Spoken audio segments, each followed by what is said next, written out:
ప్రకృతి వ్యవసాయంలో అందరూ వరి నాట్లు వేస్తారు. కానీ ఈ రైతు శ్రీ పద్ధతిలో వరి నాట్లు వేశారు. దీనివల్ల చీడపీడల సమస్య తక్కువగా ఉండటమే కాకుండా శ్రీ పద్ధతిలో దిగుబడి అధికంగా ఉంటుంది అంటున్నారు. కలుపు సమస్య తీరడంతో పాటు సాగు ఖర్చులు తగ్గుతాయి అంటున్నారు రైతు సిద్ధులు. మనం ఇది చూస్తున్నది మైసూర్ మల్లిక. ఈ మైసూర్ మల్లిక పంట విత్తనం నుండి విత్తనం దాకా మనం తీసుకున్నట్టయితే ఇది 140 రోజుల పంటకాలం. మనం ఒక ప్రదేశం మారితే ఇక్కడ నుండి వేరే ప్రాంతానికి తీసుకపోతే ఒక 5 డేస్ అటు ఇటు ఒక వారం 10 రోజులు అంతే తేడా ఉంటుంది. ఇంకా పెద్దగా ఏముండదు. ఎంత లేదన్నా 140 రోజులకైతే ఈ పంట అయితే వస్తుంది. ఇది సన్న రకము.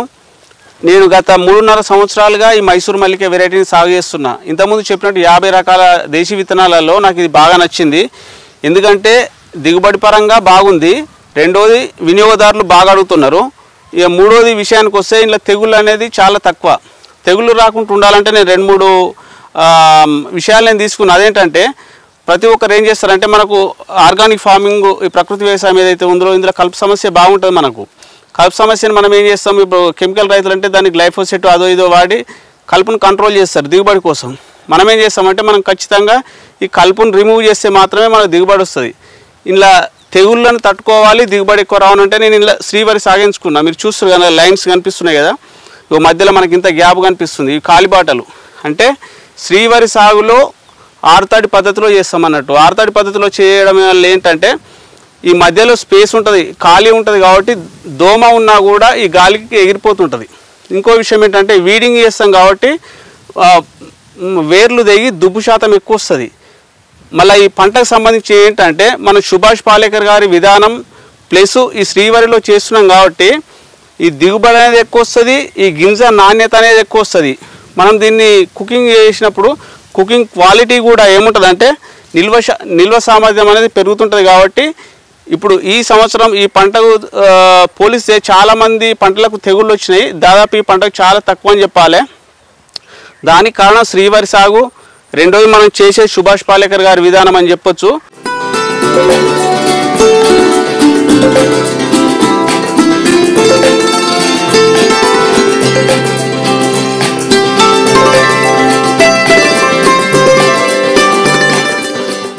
మనం వరి సాగు చేస్తున్నప్పుడు ఏమవుతుందంటే అక్కడక్కడ మనకు వేరే విత్తనాలు కనిపిస్తుంటాయి.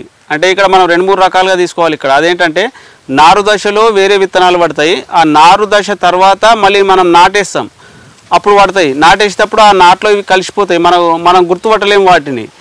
ఆ నాటేసిన తర్వాత ఇంకొక దశ ఏంటంటే కలుపు దశ. ఆ కలుపు దశలో కూడా ఇవి మనం గుర్తుపట్టలేము. మనం ఆ ఒడిపిలి ఇంకా వేరే అంటే మనం గుర్తుపట్టవచ్చు. కానీ ఇది వరికి సంబంధించింది కాబట్టి మనం అలా గుర్తుపట్టలేం.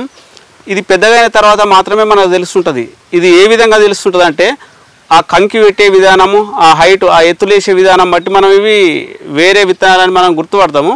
అయితే మన రైతాంగం చాలామంది ఏం చేస్తుంటారంటే కల్తీలు వస్తుంటాయి. కల్తీలు రావడానికి ఏంటంటే మనం హార్వెస్టింగ్ చేస్తుంటే వేరే ఒడ్లు మన పొలంలో పడే అవకాశాలు ఉన్నాయి, అవి మొలుస్తాయి. ఇంకో విషయం ఏంటంటే మనం పెట్టిన పంటనే ఆ రాలి అవి మళ్ళీ నెక్స్ట్ వచ్చే పంటకు కూడా అవి మొలుస్తుంటాయి. మరి వీళ్ళు ఏం చేస్తారంటే ఇవి కల్తీలు కలిసినాయి కాబట్టి వీటిని కోసి అవతల పడేస్తుంటారు. మనం ఏం చేస్తుంటాం అంటే వీటిని కోసి అవతల పడేయకుండా కంకి అయ్యేదాకా మనం వెయిట్ చేస్తాం. వీటిని చూడండి, ఇది రత్నచోడి, ఇది K5 అండి. ఇది చూడండి, ఈ 2 దేశవాళీ రకాలే. వీటితో పాటు ఇవి పోయినసారి వేసిన విత్తనాలు అన్నట్టు వాటికి అవి మొలిచి ఇవి కంకి పెట్టినాయి. మనం ఏం చేస్తామంటే ఈ కంకులను అయ్యేదాకా చూసి కంకులను కోసి మనము ఈ విధంగా గుత్తులుగా కట్టి మనం పక్కన పెడతామన్నట్టు. ఇవి ఎందుకంటే ప్రకృతి మనకు అందిస్తుంది. ప్రకృతి అంటే పశుపక్షాదులు అన్నీ కలుస్తున్నాయి, ప్రకృతి అవుతుంది. మన ప్రకృతికి ఏమి ఇస్తున్నాం, ఆ వచ్చే పక్షులకు మనం ఏదో కొంత ఆహారం ఇవ్వాలి. కాబట్టి ఇవన్నీ కంకులు కోసి అక్కడ మనం గుత్తుల్లాగా చేసి అక్కడ కడుతుంటాం. దీనివల్ల ఏమవుతుందంటే పక్షులు ఈ విత్తనాలను, ఈ గింజలను తినడానికి వచ్చి మన చేల్లో ఉన్న పురుగు పుట్రను తిని మనకు మిత్రుల్లాగా పనిచేస్తాయి. దానివల్ల మనకు పంట దిగుబడి అనేది పెరుగుతుంది. అందుకే ఎప్పుడైనా చూడండి ఈ బెరుకులు మనం ఈ కల్తీలని మనం అనుకుంటుంటాము. ఈ కల్తీలు వచ్చినా మనకు పర్వాలేదు, వాటిని కంకి అయ్యేదాకా చూసి వాటిని కోసి పక్షులకు వేయాలని అనుకుంటున్నా.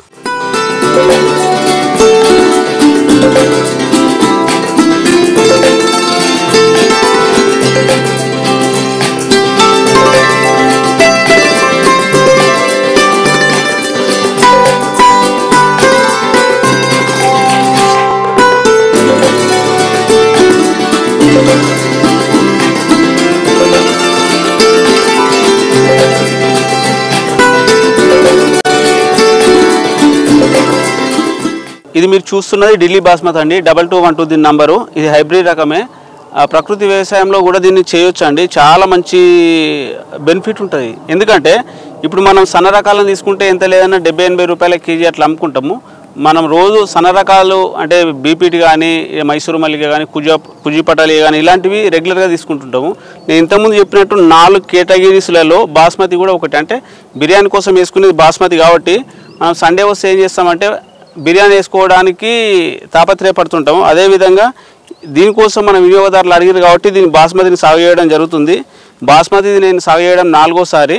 దీని పంటకాలం వచ్చేసి 130 రోజులు. దీనికి తెగుళ్ళు అనేటివి ఎందుకంటే ఇది ఏముంటుందంటే కొంచెం స్వీట్నెస్ ఉంటుంది కాబట్టి కొంచెం తెగుళ్ళు వస్తాయి. ఈ తెగుళ్ళ కోసం మనం ఏంటంటే ఇంగువ ద్రావణం, పాల ఇంగువ కొట్టడం జరిగింది. ఇంకా నీమ్ ఆయిల్ ఒకటి కొట్టినాం.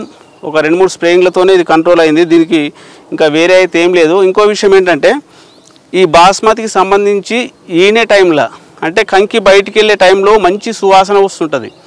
ఆ టైంలో మాత్రం కొంచెం జాగ్రత్తగా ఉండాలి. ఎందుకంటే ఈ చేను కాడికి కొంచెం అప్పుడప్పుడు పాములు వస్తుంటాయి ఆ సీజన్లో. ఎందుకంటే ఈ సువాసన కోసం ప్రతి ఒక్కటి వస్తుంటుంది. ఇది 130 రోజుల పంటకాలం. ఇక మన సన్న రకాలంటే ఎంత లేదన్నా 70 లేదా 80 రూపాయల కేజీ అట్లా అమ్ముతున్నాము. ఈ బాస్మతికి సంబంధించింది మనం 130, 140, 150 రూపాయల కేజీ అమ్ముకోవచ్చు. ఈ దిగుబడి కూడా మనకి ఎంత లేదన్నా శ్రీవరి సాగులో చేస్తే 40 బస్తాలు వస్తున్నాయి. బస్తా వచ్చి 70 కేజీలు అంటారు ఈ సైడు. తెలంగాణలో 70 కేజీలు అంటే ఒక బస్తా. దాదాపు 40 బస్తాలు తీసుకోవచ్చు. 40 బస్తాలు తీయడం ఎట్లా అంటే చాలామంది అంటుంటారు బాస్మతిలో 40 బస్తాలు రావని చాలామంది అంటుంటారు. అది ఫేక్ అండి. ఎందుకంటే మనం సాగు చేసే విధానం బట్టి, మన భూమి కర్బన శాతం బట్టి దిగుబడి అనేది ఆధారపడి ఉంటుంది. మనం చేసేది శ్రీవరి కాబట్టి చిన్న వయసులో అంటే మనం 10 నుండి 12 రోజుల లోపు నాటు పెడతాం కాబట్టి పిలక శాతం ఎక్కువ వస్తుంది, దిగుబడి ఎక్కువ వస్తుంది కాబట్టి ఇందులో ఆదాయం కూడా ఎక్కువ ఉంటుంది. సన్న రకాలతో పోలిస్తే ఇది పంట కూడా పెద్దగా తెగుళ్ళు ఏం రావు కాబట్టి యాజమాన్యం కూడా చాలా ఈజీగా ఉంటుంది. దిగుబడి ఎక్కువనే వస్తుంది, ఆదాయం కూడా ఎక్కువ వస్తుంది.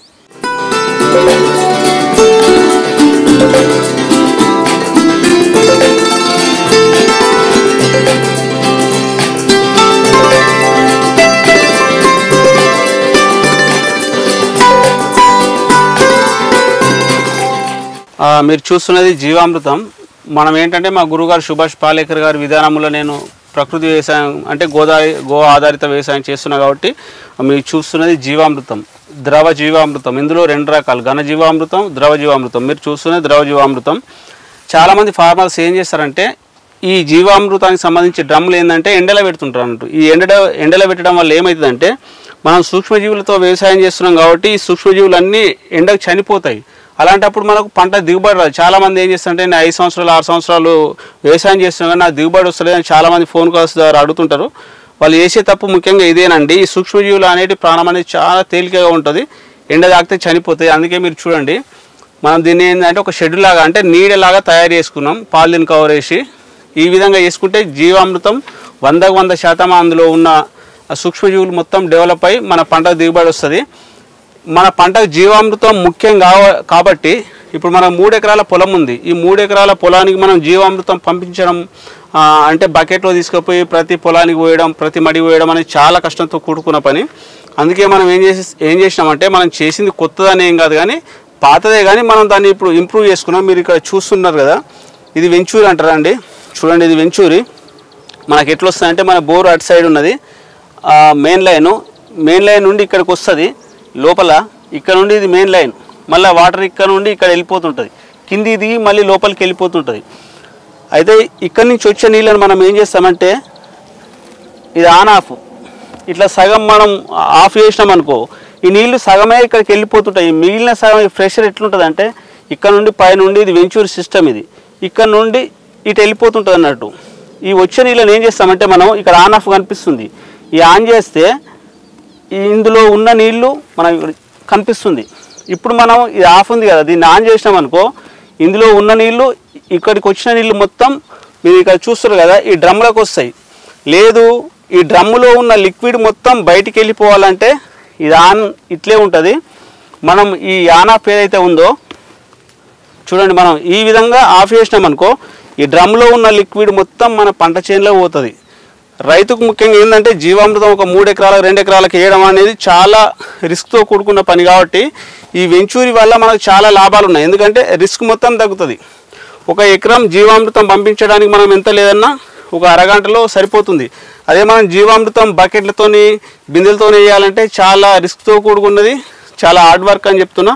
ఈ వెంచూరి వచ్చిన తర్వాత దాదాపు 90% పని తగ్గింది. ఈ వెంచూరి ఖర్చు దాదాపు 2300 వచ్చింది. చాలా బాగా పనిచేస్తుంది.